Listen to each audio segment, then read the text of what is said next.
नमस्कार। Political pitch में आप सभी लोगों का स्वागत है।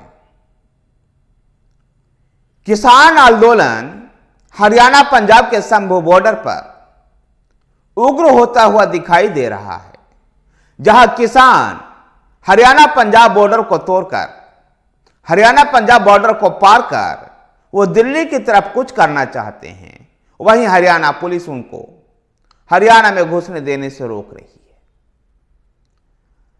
किसानों का यह आंदोलन 12 सूत्री मांगों को लेकर के हो रही है। पहले मैंने अपने एक वीडियो में उन 12 सूत्रों की चर्चा की है, जिनमें से प्रमुख मांग स्वामीनाथन आयोग की रिपोर्ट को लागू करने को लेकर के है और एमएसपी पर 23 फसलों की खरीद की गारंटी को लेकर के है। बाकी बिजली, कर्ज और लखीमपुर खीरी घटना से जुड़े हुए बिंदुओं को रखा गया है।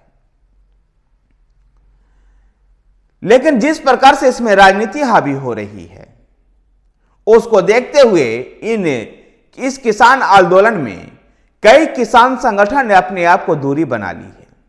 भारतीय किसान संघ ने भी इसमें राजनीतिक हस्तक्षेप को देखते हुए अपनी दूरियां बना ली है। भारतीय किसान संघ के अखिल भारतीय महामंत्री मोहिनी मिश्रा ने कहा कि जब राजनीतिक मंशा के साथ किसान के कंधों का प्रयोग किया जाएगा तो ये उचित नहीं है, और ऐसा दिखाई दे रहा है इस आंदोलन की शुरुआत के दिन में ही, जहां लुधियाना के समराला में कांग्रेस अध्यक्ष मल्लिकार्जुन खड़गे ने किसान आंदोलन को समर्थन का ऐलान किया था, तो पंजाब के मुख्यमंत्री भगवंत मान ने भी ऐसे ही ऐलान किया। इसमें राजनीति हावी होने की वजह से कई किसान संगठनों ने अपने आप को इसमें से दूरी बना ली है। तो वहीं दूसरी तरफ केंद्र की सरकार किसानों के साथ बातचीत कर समस्या का समाधान निकालना चाहती है। कृषि मंत्री अर्जुन मुंडा ने कहा था कि हम बातचीत करने के लिए तैयार हैं, लेकिन बातचीत का जो निष्कर्ष है वो निकालना भी चाहिए। यद्यपि फिर भी केंद्र तीसरे दौर के वार्ता के लिए तैयार हो गया है और 15 फरवरी को रात किसानों के साथ तीसरे दौर की वार्ता होगी, जिसमें केंद्रीय कृषि मंत्री अर्जुन मुंडा, पीयूष गोयल और नित्यानंद राय शामिल होंगे। अर्जुन मुंडा ने यह भी बताया कि पिछले किसान आंदोलन के दौरान एक कमेटी गठित करने की बात हुई थी और उस कमेटी में किसान नेताओं के प्रतिनिधि को भी शामिल किया जाना था, लेकिन इन किसान संगठनों ने अपने प्रतिनिधि को नहीं भेजा था। इस बीच भारतीय जनता पार्टी किसान आंदोलन से उपज रही राजनीतिक परिस्थितियों को भी सामना करने के लिए तैयार दिखाई दे रही है। जहां किसानों के प्रति उसके किए गए कामों का भरोसा है कि किसान आगामी लोकसभा चुनाव में अन्नदाता के साथ साथ भाजपा का भाग्य विधाता भी बनेगा, और इसलिए Bharatiya Janata party internet media से लेकर के अपने संगठन के माध्यम से लोगों तक पहुंचने का कार्यक्रम बना रही है।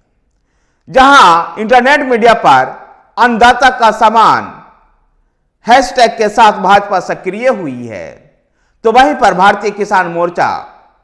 भारतीय जनता पार्टी के किसान मोर्चा के द्वारा ग्राम परिक्रमा का कार्यक्रम चलने वाला है। वहीं पर ग्राम परिक्रमा के माध्यम से भारतीय जनता पार्टी यह याद दिलाएगी कि मोदी सरकार ने किसानों के लिए क्या निर्णय लिया है, जिनमें से प्रमुख रूप से किसान सम्मान निधि योजना की चर्चा की जाएगी, जहां 3000 रुपये प्रति माह पेंशन,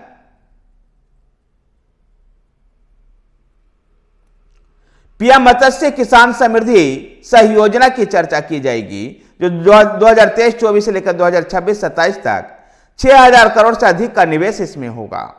तो राष्ट्रीय गोकुल मिशन के लिए 2400 करोड़ रुपए का आवंटन दुग्ध उत्पादन जैसी चीजों को चर्चा की जाएगी। सोलर पंप से अनुदान जो किसानों की एक बड़ी मांग बिजली बिल को लेकर के है, उसमें सोलर पंप विशेष रूप से भूमिका निभा सकता है। इस सोलर पंप अनुदान को भी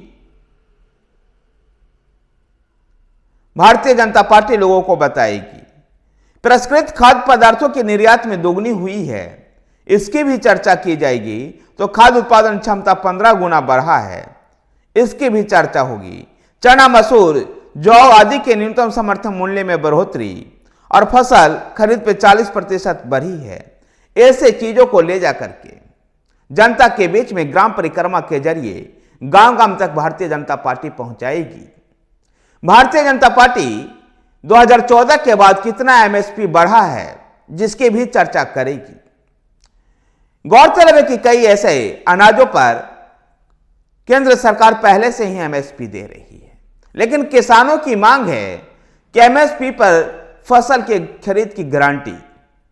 लेकिन किसानों को भी यह समझना होगा कि कुछ विषय राज्य सरकार का है, इसके साथ ही कुछ और स्टेक होल्डर हैं जिनसे बातचीत कर ही इसका समाधान निकल सकता है। इस बीच स्वामीनाथन आयोग की रिपोर्टें भी काफी चर्चा में हैं और स्वामीनाथन की बेटी, जिनको अभी स्वामीनाथन को भारत रत्न अवार्ड दिया गया है, उनके बेटी ने कहा है किसानों के साथ अन्याय न किया जाए। भारत जैसे अन्य कई देशों में भी इस समय किसान आंदोलन तीव्र हो रहा है, जिसके वजह से उन देशों में भी ट्रैफिक संचालन और आवाजाही में दिक्कतें हो रही है। इटली, स्पेन, जर्मनी, बेल्जियम और फ्रांस में अभी 2-3 महीने के दौरान इन देशों में भी किसानों ने ट्रैक्टर मार्च निकाला है। इन देशों की सरकारों ने भी अपने प्रमुख शहरों तक इस तरह का आंदोलन ना आ पाए, जिसको लेकर के इन लोगों ने भी जोर आजमाइश की है। भारत में भी यही कोशिश किया जा रहा है कि आंदोलन दिल्ली में अगर ट्रैक्टर मार्च निकला तो दिल्ली की ट्रैफिक व्यवस्था तहस नहस हो जाएगी, जिससे लोगों को आवाजाही में दिक्कत होगी, लोगों की परेशानियां होगी। किसानों को इस एक एंगल इसको भी समझना होगा कि अपना विरोध भी वो करते हुए केंद्र सरकार के खिलाफ या राज्य सरकार के खिलाफ अपनी आवाज को बुलंद तरीके से उठाते हुए भी अन्य नागरिकों को उनको परेशान नहीं करना होगा। अन्य नागरिकों को सहूलियत मिले, इस बात को भी उनको ध्यान रखना होगा। भारत का अन्नदाता किसान इन दिनों किसान आंदोलन में उभरा हुआ है। क्या यह सच्चे अर्थों में किसानों का आंदोलन है या 2024 के लिए कोई राजनीतिक मकसद को साधने के लेकर के यह आंदोलन है? इस आंदोलन में जो प्रकृति दिखाई दे रही है, उससे यही कहा जा सकता है कि केवल 2024 के लोकसभा चुनाव को देखते हुए इस आंदोलन की शुरुआत हुई है। धन्यवाद साथियों, वीडियो को लाइक कीजिए, शेयर कीजिए, हमारे साथ बने रहने के लिए हमारे चैनल पॉलिटिकल पेज को सब्सक्राइब कीजिए। धन्यवाद।